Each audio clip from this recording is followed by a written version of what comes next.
Everyone loves to listen to a good book, and there are so many wonderful ones to choose, so we decided to bring you this podcast of Stories Come to Life. Each episode features a story from either classic or modern literature, especially chosen to be interesting and exciting to hear. So sit back, relax, and listen to this story come to life.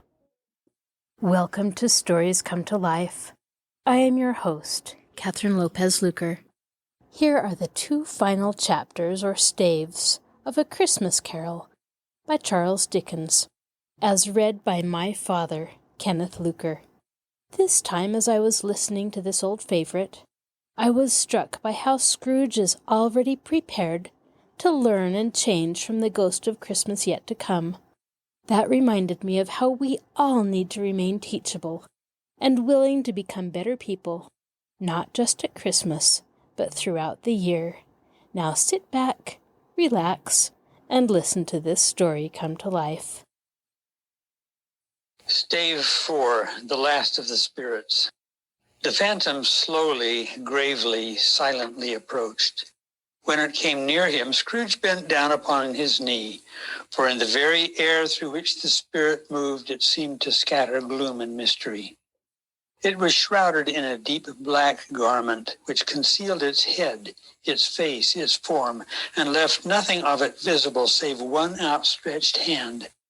But for this it would have been difficult to detach its figure from the night and separate it from the darkness by which it was surrounded. He felt that it was tall and stately when it came beside him, and that its mysterious presence filled him with a solemn dread. He knew no more, for the spirit neither spoke nor moved. "I am in the presence of the ghost of Christmas yet to come," said Scrooge. The spirit answered not, but pointed onward with its hand. "You are about to show me shadows of the things that have not happened, but will happen in the time before us?" Scrooge pursued. "Is that so, spirit?" The upper portion of the garment was contracted for an instant in its folds, as if the spirit had inclined its head. That was the only answer he received. Although well used to ghostly company by this time, Scrooge feared the silent shape so much that his legs trembled beneath him, and he found that he could hardly stand when he prepared to follow it. The spirit paused a moment, as observing his condition and giving him time to recover. But Scrooge was all the worse for this. It thrilled him with a vague, uncertain horror to know that behind the dusky shroud there were ghostly eyes intently fixed upon him, while he, though he stretched his own to the utmost, could see nothing but a spectral hand and one great heap of black. "Ghost of the future," he exclaimed, "I fear you more than any spectre I have seen. But as I know your purpose is to do me good, and as I hope to live to be another man from what I was, I am prepared to bear your company, and do it with a thankful heart. Will you not speak to me?" It gave him no reply. The hand was pointed straight before them. "Lead on," said Scrooge, "lead on. The night is waning fast, and it is precious time to me, I know. Lead on, spirit." The phantom moved away as it had come towards him. Scrooge followed in the shadow of its dress, which bore him up, he thought, and carried him along. They scarcely seemed to enter the city, for the city rather seemed to spring up about them and encompass them of its own act.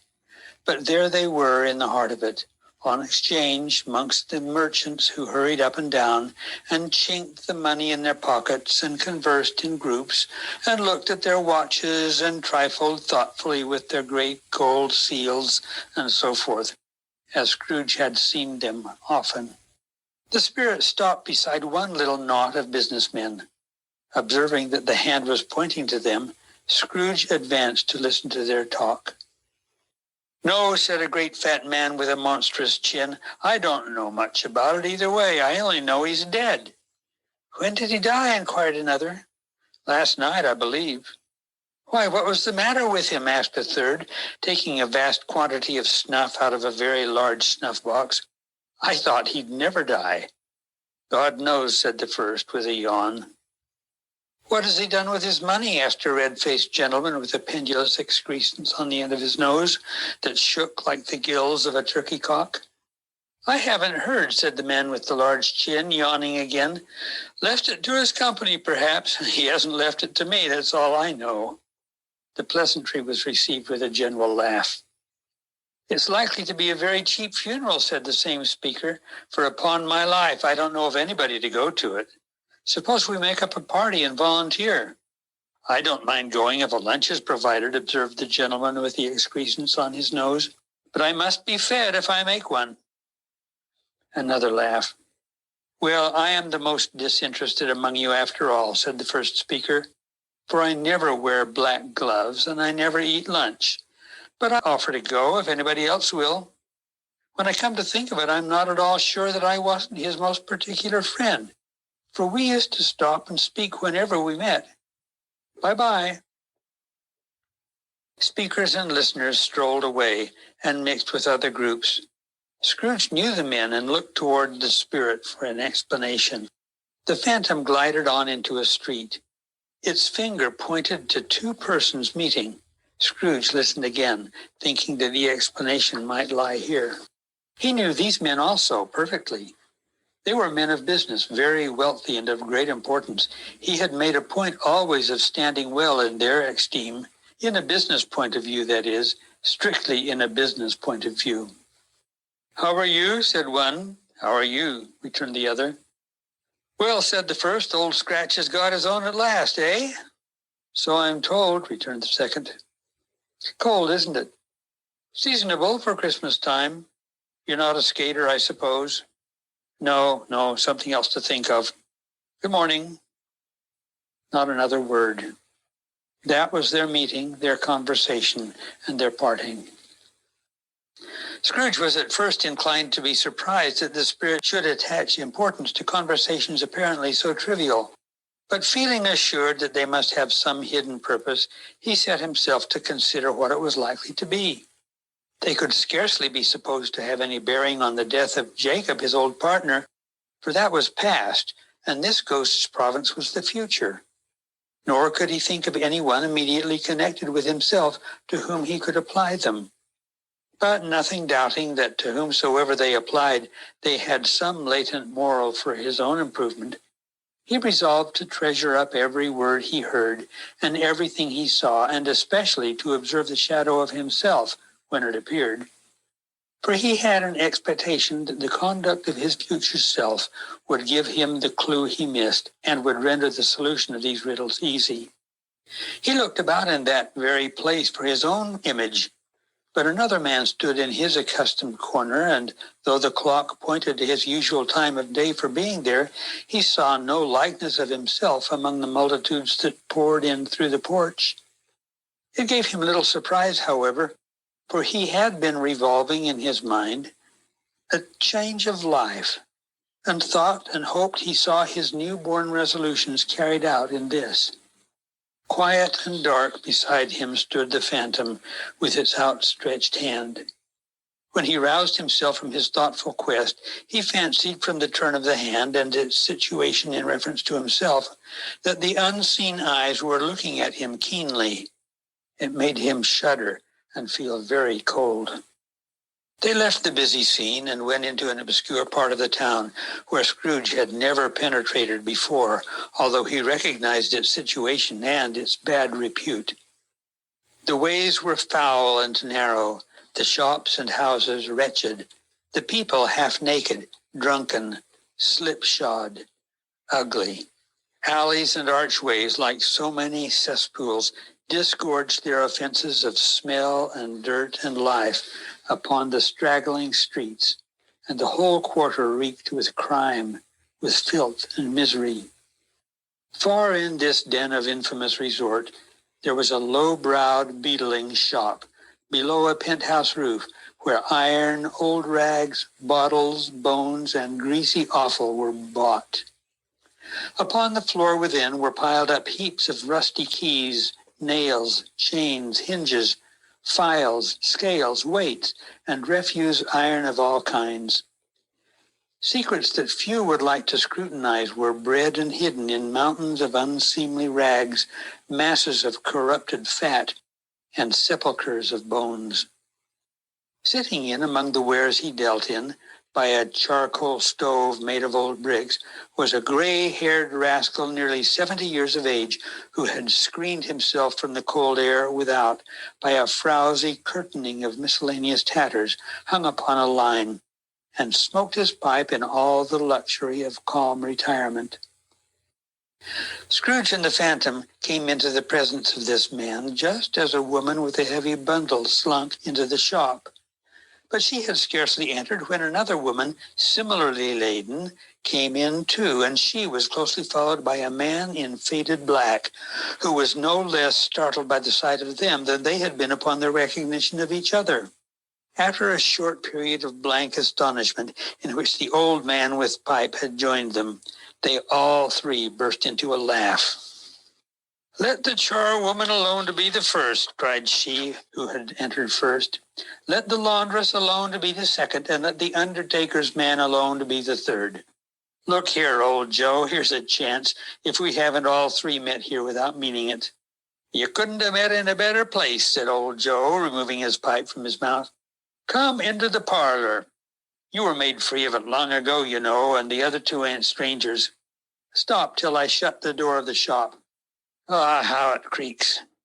There ain't such a rusty bit of metal in the place as its own hinges, I believe, and I'm sure there's no such old bones here as mine. Ha ha, we're all suitable to our calling. We're well matched.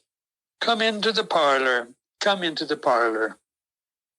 The parlor was the space behind the screen of rags. The old man raked the fire together with an old stair rod, and having trimmed his smoky lamp, for it was night, with the stem of his pipe, put it in his mouth again. While he did this, the woman who had already spoken threw her bundle on the floor and sat down in a flaunting manner on a stool, crossing her elbows on her knees and looking with a bold defiance at the other two. "What odds, then? What odds, Mrs. Dilber?" said the woman. "Every person has a right to take care of themselves. He always did." "That's true indeed," said the laundress, "no man more so." "Well then, don't stand staring as if you was afraid, woman. Who's the wiser? We're not going to pick holes in each other's coats, I suppose." "No, indeed," said Mrs. Dilber and the man together. "We should hope not."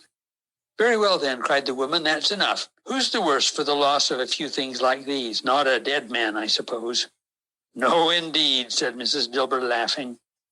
"If he wanted to keep him after he was dead, a wicked old screw," pursued the woman, "why wasn't he natural in his lifetime? If he had been, he'd have had somebody to look after him when he was struck with death, instead of lying gasping out his last there, alone by himself." "It's the truest word that ever was spoke," said Mrs. Dilber. "It's a judgment on him." "I wish it was a little heavier judgment," replied the woman, "and it should have been, you may depend upon it, if I could have laid my hands on anything else.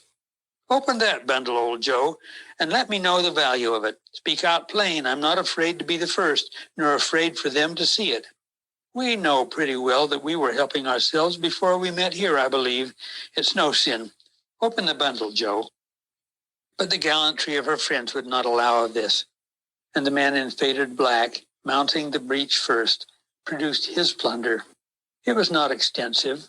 A seal or two, a pencil case, a pair of sleeve buttons, and a brooch of no great value were all. They were severally examined and appraised by old Joe, who chalked the sums he was disposed to give for each upon the wall, and added them up into a total when he found that there was nothing more to come. "That's your account," said Joe, "and I wouldn't give another sixpence if I was to be boiled for not doing it. Who's next?" Mrs. Dilber was next. Sheets and towels, a little wearing apparel, 2 old-fashioned silver teaspoons, a pair of sugar tongs, and a few boots. Her account was stated on the wall in the same manner. "I always give too much to ladies. It's a weakness of mine, and that's the way I ruin myself," said old Joe. "That's your account. If you asked for another penny and made it an open question, I'd repent of being so liberal and knock off half a crown." "And now undo my bundle, Joe," said the first woman. Joe went down on his knees for the greater convenience of opening it, and having unfastened a great many knots, dragged out a large and heavy roll of some dark stuff. "What do you call this?" said Joe. "Bed curtains." Ah, returned the woman, laughing and leaning forward on her crossed arms. Bed curtains. You don't mean to say you took 'em down, rings and all, him lying there, said Joe. Yes, I do, replied the woman. Why not? You were born to make your fortune, said Joe, and you'll certainly do it. I certainly shan't hold my hand when I can get anything in it by reaching it out for the sake of such a man as he was. I promise you, Joe, returned the woman coolly. Don't drop that oil upon the blankets now. His blankets? Asked Joe. Whose else's do you think? Replied the woman. He ain't likely to take cold without 'em, I dare say. I hope he didn't die of anything catching, eh? Said the old Joe, stopping in his work and looking up. Don't you be afraid of that, returned the woman. I ain't so fond of his company that I'd loiter about him for such things, if he did. Ah, you may look through that shirt till your eyes ache, but you won't find a hole in it nor a threadbare place. It's the best he had, and a fine one, too. They'd have wasted it if it hadn't been for me. What do you call wasting of it? Asked old Joe. Putting it on him to be buried in, to be sure, replied the woman with a laugh. Somebody was fool enough to do it, but I took it off again. If calico ain't good enough for such a purpose, it ain't good for anything. It's quite as becoming to the body. He can't look uglier than he did in that one. Scrooge listened to this dialogue in horror. As they sat grouped about their spoil in the scanty light afforded by the old man's lamp, he viewed them with a detestation and disgust which could hardly have been greater, though they had been obscene demons marketing the corpse itself. Ha-ha, laughed the same woman when old Joe, producing a flannel bag with money in it, told out their several gains upon the ground. This is the end of it, you see. He frightened everyone away from him when he was alive to profit us when he was dead. Ha, ha, ha. Spirit, said Scrooge, shuddering from head to foot. I see. The case of this unhappy man might be my own. My life tends that way now. Merciful heavens, what is this? He recoiled in terror, for the scene had changed, and now he almost touched a bed, a bare, uncurtained bed, on which, beneath a ragged sheet, there lay something covered up, which, though it was dumb, announced itself in awful language. The room was dark, too dark to be observed with any accuracy, though Scrooge glanced round it in obedience to a secret impulse, anxious to know what kind of room it was. A pale light rising in the outer air fell straight upon the bed, and on it, plundered and bereft, unwatched, unwept, uncared for, was the body of this man. Scrooge glanced towards the phantom. Its steady hand was pointed to the head.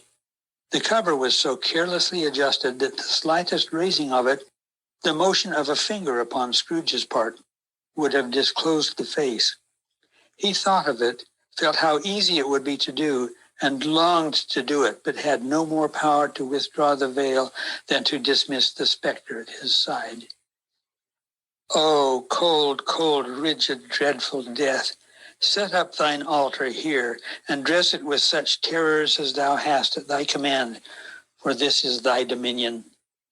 But of the loved, revered, and honored head, thou canst not turn one hair to thy dread purposes, or make one feature odious. It is not that the hand is heavy and will fall down when released. It is not that the heart and pulse are still, but that the hand was open, generous, and true, the heart brave, warm, and tender, and the pulse a man's. Strike, shadow, strike, and see his good deeds springing from the ground to sow the world with life immortal.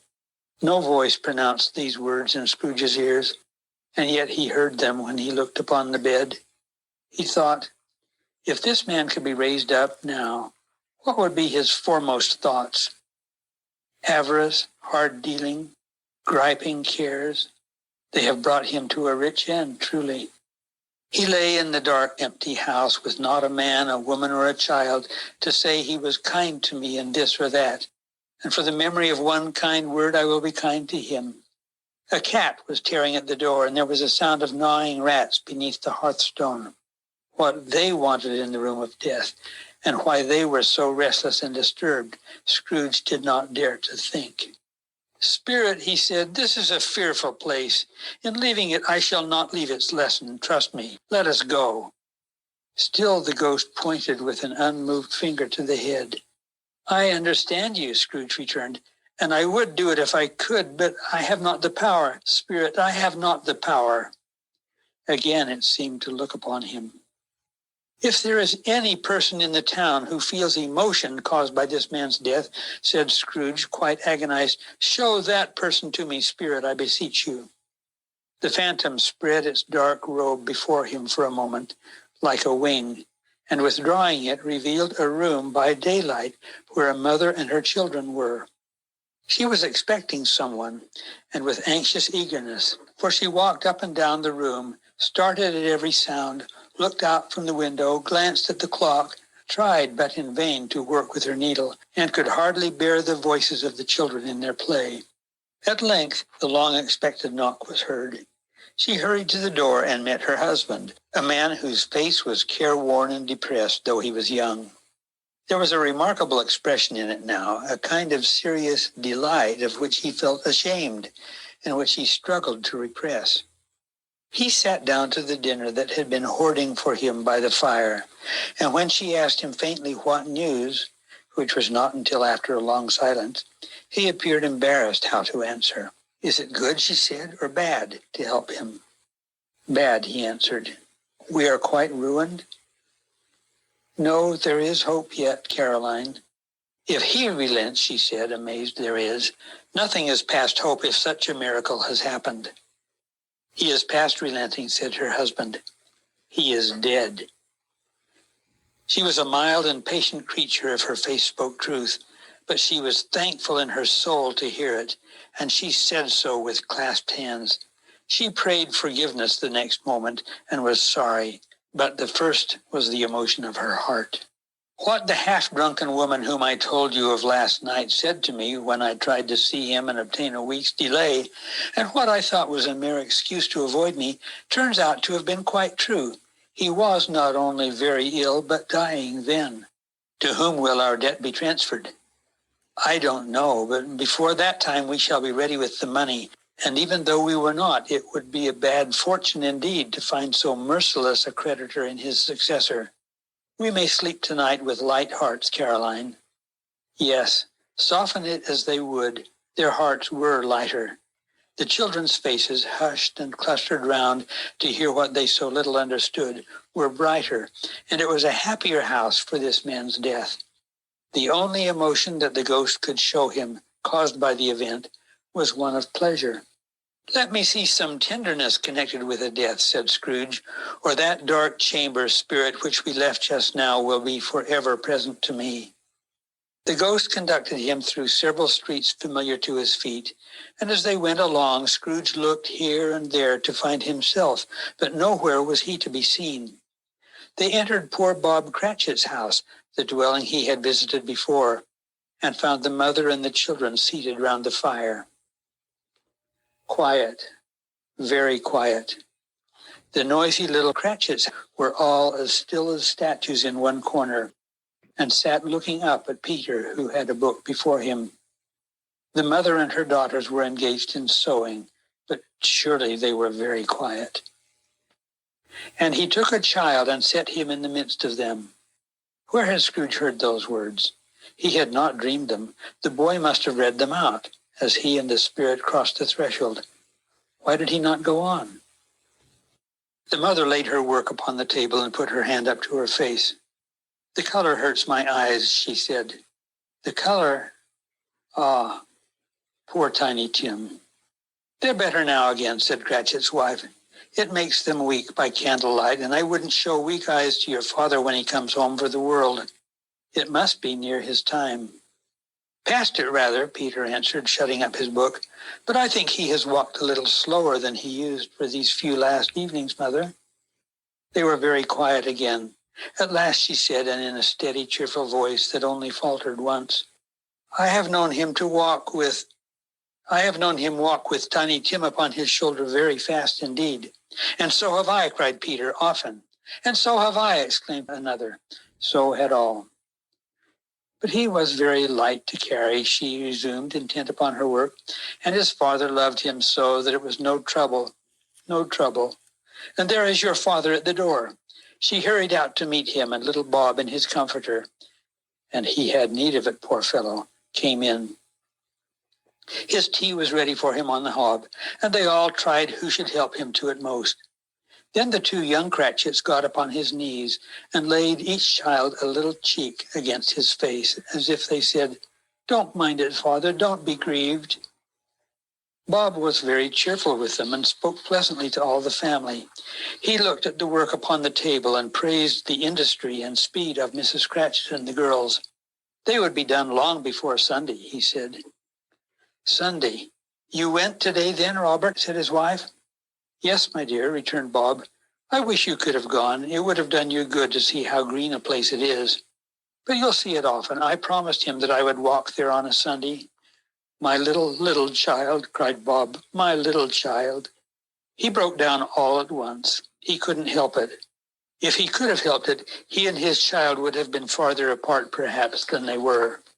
He left the room and went upstairs into the room above, which was lighted cheerfully and hung with Christmas. There was a chair set close beside the child, and there were signs of someone having been there lately. Poor Bob sat down in it, and when he had thought a little and composed himself, he kissed the little face. He was reconciled to what had happened and went down again, quite happy. They drew about the fire and talked, the girls and mother working still. Bob told them of the extraordinary kindness of Mr. Scrooge's nephew, whom he had scarcely seen but once, and who, meeting him in the street that day, and seeing that he looked just a little down, you know, said Bob, inquired what had happened to distress him. "On which," said Bob, for he is the pleasantest spoken gentleman you ever heard, I told him. "I am heartily sorry for it, Mr. Cratchit," he said, "and heartily sorry for your good wife. By the by, how he ever knew that, I don't know." "Knew what, my dear?" "Why, that you were a good wife," replied Bob. "Everybody knows that," said Peter. "Very well observed, my boy," cried Bob. "I hope they do." "Heartily sorry," he said, "for your good wife. If I can be of service to you in any way," he said, giving me his card, "that's where I live. Pray come to me." "Now it wasn't," cried Bob, "for the sake of anything he might be able to do for us, so much as for his kind way, that this was quite delightful. It really seemed as if he had known our Tiny Tim and felt with us." "I'm sure he's a good soul," said Mrs. Cratchit. "You would be surer of it, my dear," returned Bob, "if you saw and spoke to him. I shouldn't be at all surprised, mark what I say, if he got Peter a better situation." "Only hear that, Peter," said Mrs. Cratchit. "And then," cried one of the girls, "Peter will be keeping company with someone and setting up for himself." "Get along with you," retorted Peter, grinning. "It's just as likely as not," said Bob, "one of these days, though there's plenty of time for that, my dear. But however and whenever we part from one another, I am sure we shall none of us forget poor Tiny Tim. Shall we? Or this first parting that there was among us?" "Never, father," cried they all. "And I know," said Bob, "I know, my dears, that when we recollect how patient and how mild he was, although he was a little child, we shall not quarrel easily among ourselves and forget poor Tiny Tim in doing it." "No, never, father," they all cried again. "I am very happy," said little Bob. "I am very happy." Mrs. Cratchit kissed him, his daughters kissed him, the two young Cratchits kissed him, and Peter and himself shook hands. "Spirit of Tiny Tim, thy childish essence was from God." "Spectre," said Scrooge, "something informs me that our parting moment is at hand. I know it, but I know not how. Tell me what man that was whom we saw lying dead." The ghost of Christmas yet to come conveyed him as before, though at a different time, he thought. Indeed, there seemed no order in these latter visions, save that they were in the future, into the resorts of business men, but showed him not himself. Indeed, the spirit did not stay for anything, but went straight on, as to the end just now desired, until besought by Scrooge to tarry for a moment. "This court," says Scrooge, "through which we hurry now, is where my place of occupation is, and has been for a length of time. I see the house. Let me behold what I shall be in days to come." The spirit stopped. The hand was pointed elsewhere. "The house is yonder," Scrooge exclaimed. "Why do you point away?" The inexorable finger underwent no change. Scrooge hastened to the window of his office and looked in. It was an office still, but not his. The furniture was not the same, and the figure in the chair was not himself. The phantom pointed as before. He joined it once again, and wondering why and whither he had gone, accompanied it until they reached an iron gate. He paused to look round before entering. A churchyard. Here, then, the wretched man whose name he had now to learn lay underneath the ground. It was a worthy place, walled in by houses, overrun by grass and weeds, the growth of vegetation's death, not life, choked up with too much burying, fat with repleted appetite. A worthy place. The spirit stood among the graves and pointed down to one. He advanced toward it, trembling. The phantom was exactly as it had been, but he dreaded that he saw new meaning in its solemn shape. "Before I draw nearer to that stone to which you point," said Scrooge, "answer me one question. Are these the shadows of the things that will be, or are they shadows of things that may be only?"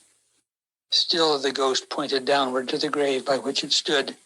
"Men's courses will foreshadow certain ends, to which, if persevered in, they must lead," said Scrooge. "But if the courses be departed from, the ends will change. Say it is thus with what you show me." The spirit was immovable as ever. Scrooge crept towards it, trembling as he went, and following the finger, read upon the stone of the neglected grave his own name, Ebenezer Scrooge. "Am I that man who lay upon the bed?" he cried upon his knees. The finger pointed from the grave to him and back again. "No, spirit, oh, no, no!" The finger still was there. "Spirit," he cried, tight clutching at its robe, "hear me. I am not the man I was. I will not be the man I must have been but for this intercourse. Why show me this if I am past all hope?"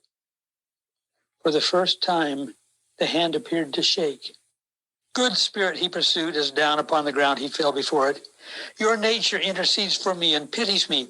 Assure me that I may change these shadows that you have shown me by an altered life." The kind hand trembled. "I will honor Christmas in my heart and try to keep it all the year. I will live in the past, the present, and the future. The spirits of all three shall strive within me. I will not shut out the lessons that they teach. Oh, tell me I may sponge away the writing on this stone." In his agony, he caught the spectral hand. It sought to free itself, but he was strong in his entreaty and detained it. The spirit, stronger yet, repulsed him. Holding up his hands in one last prayer to have his fate reversed, he saw an alteration in the phantom's hood and dress. It shrunk, collapsed, and dwindled down into a bedpost. Stave 5, the end of it. Yes, and the bedpost was his own. The bed was his own. The room was his own. Best and happiest of all, the time before him was his own to make amends in. "I will live in the past, the present, and the future," Scrooge repeated as he scrambled out of bed. "The spirits of all three shall strive within me. Oh, Jacob Marley, heaven and the Christmas time be praised for this. I say it on my knees, old Jacob, on my knees." He was so fluttered and so glowing with his good intentions that his broken voice would scarcely answer to his call. He had been sobbing violently in his conflict with the spirit, and his face was wet with tears. "They are not torn down," said Scrooge, folding one of the bed curtains in his arms. "They are not torn down, rings and all. Here they are. I am here. The shadows of the things that would have been may be dispelled. They will be. I know they will." His hands were busy with his garments all this time, turning them inside out, putting them on upside down, tearing them, mislaying them, making them parties to every kind of extravagance. "I don't know what to do," said Scrooge, laughing and crying in the same breath, and making a perfect laocoon of himself with his stockings. "I am as light as a feather. I am as happy as an angel. I am as merry as a schoolboy. I am as giddy as a drunken man. A Merry Christmas to everybody. A Happy New Year to all the world. Hello here. Whoop. Hello. He had frisked into the sitting room and was now standing there perfectly winded. "There's the saucepan that the gruel was in," cried Scrooge, starting off again and going round the fireplace. "There's the door by which the ghost of Jacob Marley entered. There's the corner where the ghost of Christmas Present sat. There's the window where I saw the wandering spirits. It's all right. It's all true. It all happened." Really, for a man who had been out of practice for so many years, it was a splendid laugh, a most illustrious laugh, the father of a long, long line of brilliant laughs. "I don't know what day of the month it is," said Scrooge. "I don't know how long I've been among the spirits. I don't know anything. I'm quite a baby. Never mind, I don't care. I'd rather be a baby. Hello, hello, here." He was checked in his transports by the churches ringing out the lustiest peals he had ever heard. Clash, clang, hammer, ding, dong, bell, bell, ding, dong, hammer, clang, clash. Oh, glorious, glorious. Running to the window, he opened it and put out his head. No fog, no mist. Clear, bright, jovial, stirring, cold. Cold, piping for the blood to dance to. Golden sunlight, heavenly skies, sweet fresh air, merry bells. Oh, glorious, glorious. "What's today?" cried Scrooge, calling downward to a boy in Sunday clothes, who perhaps had loitered in to look about him. "Eh?" returned the boy with all his might of wonder. "What's today, my fine fellow?" said Scrooge. "Today," replied the boy. "Why, Christmas Day." "Yes, Christmas Day," said Scrooge to himself. "I haven't missed it. The spirits have done it all in one night. They can do anything they like. Of course they can. Of course they can. Hello, my fine fellow." "Hello," returned the boy. "Do you know the poulterers in the next street but one at the corner?" Scrooge inquired. "I should hope I did," replied the lad. "An intelligent boy," said Scrooge, "a remarkable boy. Do you know whether they've sold the prize turkey that was hanging up there? Not the little prize turkey, the big one." "What? The one as big as me?" returned the boy. "What a delightful boy," said Scrooge. "It's a pleasure to talk to him." "Yes, my fine fellow." "It's hanging there now," replied the boy. "Is it?" said Scrooge. "Go and buy it." "Walker!" exclaimed the boy. "No, no," said Scrooge. "I am in earnest. Go and buy it, and tell him to bring it here, that I may give them in the direction where to take it. Come back with the man, and I'll give you a shilling. Come back with him in less than 5 minutes, and I'll give you half a crown." The boy was off like a shot. He must have had a steady hand and a trigger who could have got a shot off half so fast. "I'll send it to Bob Cratchit's," whispered Scrooge, rubbing his hands and splitting with a laugh. "He shan't know who sends it. It's twice the size of Tiny Tim. Joe Miller never made such a joke as sending it to Bob's will be." The hand in which he wrote the address was not a steady one, but write it he did somehow, and went downstairs to open the street door, ready for the coming of the poulterer's man. As he stood there awaiting his arrival, the knocker caught his eye. "I shall love it as long as I live," cried Scrooge, patting it with his hand. "I scarcely ever looked at it before. What an honest expression it has in its face. It's a wonderful knocker. Here's the turkey. Hello, whoop! How are you? Merry Christmas!" It was a turkey. He never could have stood upon his legs, that bird. He would have snapped him short off in a minute, like sticks of sealing wax. "Why, it's impossible to carry that to Camden Town," said Scrooge. "You must have a cab."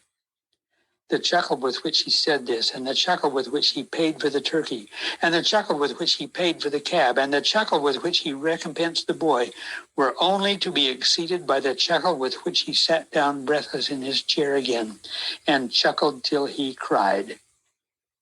Shaving was not an easy task, for his hand continued to shake very much, and shaving requires attention even when you don't dance while you're at it. But if he had cut the end of his nose off, he would have put a piece of sticking plaster over it and been quite satisfied. He dressed himself all in his best, and at last got out into the streets. The people were by this time pouring forth as he had seen them with the ghost of Christmas Present, and walking with his hands behind him, Scrooge regarded every one with a delighted smile. He looked so irresistibly pleasant, in a word, that 3 or 4 good-humored fellows said, "Good morning, sir, a Merry Christmas to you." And Scrooge said often afterwards that of all the blithe sounds he had ever heard, those were the blithest in his ears. He had not gone far when, coming on towards him, he beheld the portly gentleman who had walked into his counting-house the day before and said, "Scrooge and Marley's, I believe?" It sent a pang across his heart to think how this old gentleman would look upon him when they met. But he knew what path lay straight before him, and he took it. "My dear sir," said Scrooge, quickening his pace and taking the old gentleman by both hands, "how do you do? I hope you succeeded yesterday. It was very kind of you. A Merry Christmas to you, sir." "Mr. Scrooge?" "Yes," said Mr. Scrooge, "that is my name, and I fear it may not be pleasant to you. Allow me to ask your pardon. And will you have the goodness—" Here Scrooge whispered in his ear. "Lord bless me," cried the gentleman, as if his breath were gone. "My dear Mr. Scrooge, are you serious?" "If you please," said Scrooge, "not a farthing less. A great many back payments are included in it, I assure you.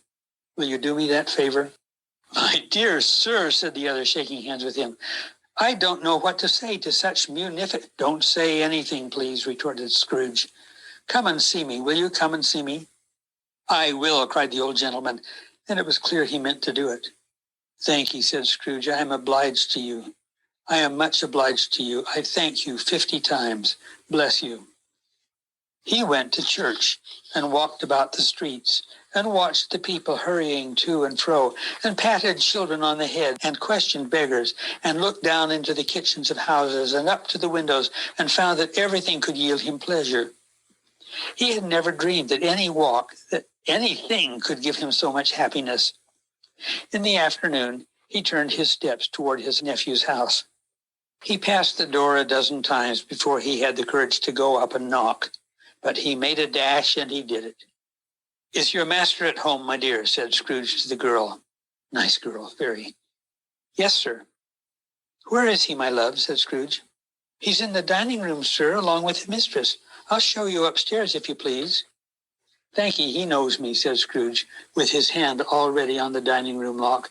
"I'll go in here, my dear." He turned it gently and sidled his face in round the door.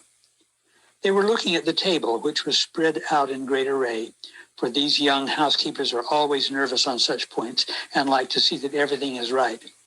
"Fred," said Scrooge. Dear heart alive, how his niece by marriage started.